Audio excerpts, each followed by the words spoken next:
Hindi ako bratinela o spoiled brat. Ang budget ng Pilipinas ay hawak lang ng 2 tao. Ang budget ng Pilipinas ay hawak lang ng 2 tao. Hawak lang siya ni Congressman Zaldico at ni Congressman Martin Romualdez. Yan ang katotohanan.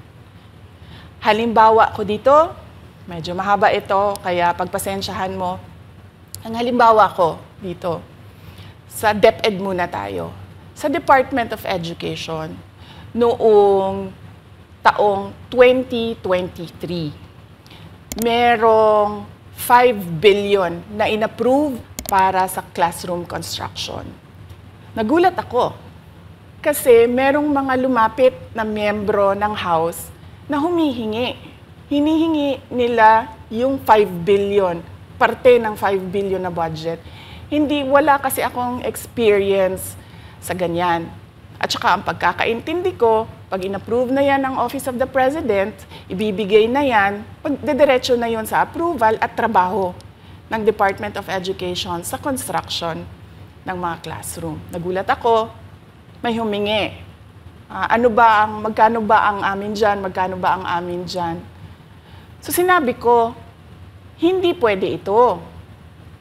Kasi ang mangyayari nito, hindi magagawa ng Department of Education ang trabaho namin na mag-construct ng classroom ayon sa classroom backlog at sa prioritization base sa backlog at sa classroom construction. So sinabihan ko yung isang congressman, sabihan ninyo si Martin Romualdez na hindi pwede chap-chapin ang classroom construction na 5 billion. Kaya kung makikita ninyo sa budget proposal na approved ng Office of the President, 5 billion yon. Pero nung lumabas yung GAA o yung budget approved noong 2023, naging 15 billion siya.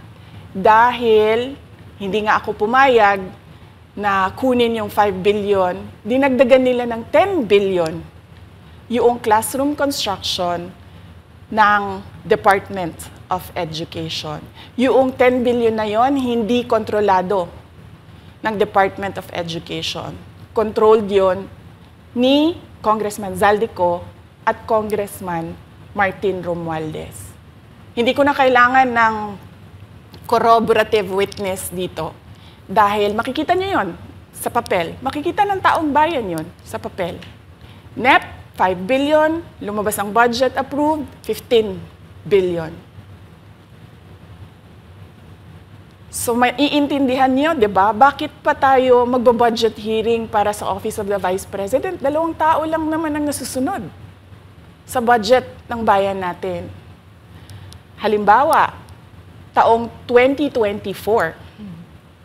Kung makikita niyo, ang approved na budget ng Office of the President para sa classroom construction ay 19 billion.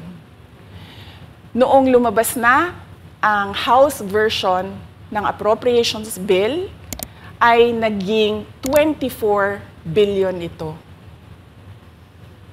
So, approved 19 billion, paglabas sa House, naging 24 billion. At doon sa 24 billion na yon, kung hahanapin mo sa papel, kinuha nila ang 5 billion ng repairs ng classrooms at nilagay nila doon sa 19 billion para maging 24 billion siya. So ang naiwan sa repairs, sa kawawang mga classroom, ay 1 billion. Kaya, makikita nyo, sa papel, nandyan yan. Naging 24 billion. At hindi lang yan, dahil noong 2023 ay hindi ako pumayag na hindi masunod yung DepEd na rules sa paano mag-classroom construction based on need, ang ginawa ngayong 2024, inattach nila ang listahan na kung saan gagawin ang mga classroom construction worth 17 billion. Makikita nyo yon sa papel. Pagdating namin sa Senate, nakita yun ng mga senador. Tinanong nila ang Department of Education, totoo ba o hindi totoo na galing sa inyo ang listahan ng 17 billion ng mga classroom construction? So sabi namin sa mga senador, hindi totoo. Hindi namin magagawa yung trabaho namin, hindi natin masosolve ang classroom backlog, kung ganito ang nangyayari, pwede ba ninyo kaming tulungan? Yung mga senador naman, very helpful sila. Oo, tulungan namin kayo. Kaya nga, kung makikita ninyo sa interpellation ng isang senador doon sa budget hearing sa Senate, tinanong niya, diretso, galing ba sa DepEd ang listahan ng 17 billion? Galing ba sa DepEd ang listahan na inattach doon sa House version? Sinabi namin hindi. Hindi galing sa amin yan. On record yon. Makikita nyo sa mga videos, balikan nyo yung mga videos. Makikita nyo. Yes, my concern, Madam Chair, Mr. President, under the GAB, I observed that there was an increase in the budget for the construction of new classrooms from 19.6 billion to 24.6 billion. However, this is my concern, which you mentioned earlier, that the repairs and rehabilitation of classrooms was decreased from 6.5 billion to 1.5 billion. I also have information, Madam Chair, Mr. President, that 24.6 billion allocated under the GAB, but only 9.8 billion from the allocation is left to the discretion of DepEd. Kaya hindi ko na kailangan ng witness kasi makikita nyo sa papel. Tapos dumating ang BICAM, walang nangyari dahil ang nasusunod doon ay si Congressman Zaldico at si Congressman Martin Romualdez.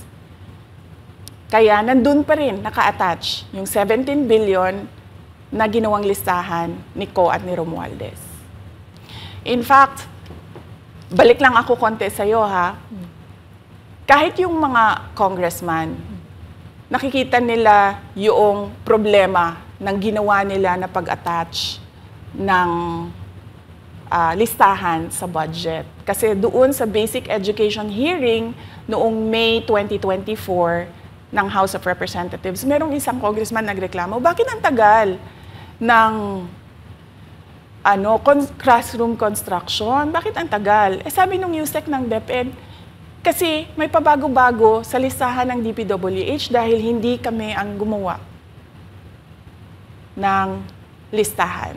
Yeah, Mr. Chair, with respect to the 17 billion in Annex A of the GAA, we are not privy on how the school sites were chosen.